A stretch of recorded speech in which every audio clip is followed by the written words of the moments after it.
Welcome to Rear-End Collisions, Master Driver. For detailed information about how to complete this course and use all of its features, select Help. To proceed through this course, select the Next button. Rear-end collisions are by far the most common type of traffic accident.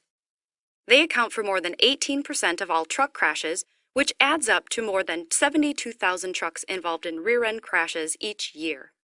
Most rear-end collisions are caused by driver error, which means they could have been avoided.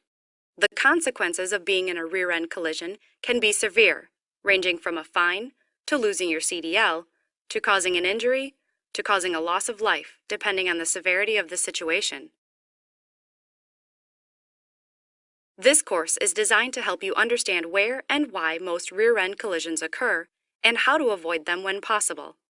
After completing this course, you will be able to identify potential causes of rear-end collisions, recognize high-risk locations where most rear-end collisions occur, and demonstrate safe driving techniques to help you prevent crashes and respond appropriately to dangerous situations.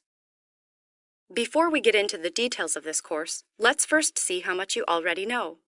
There are 3 questions in this pretest. Your pretest score will not be recorded. Select Next to begin the pretest for this course.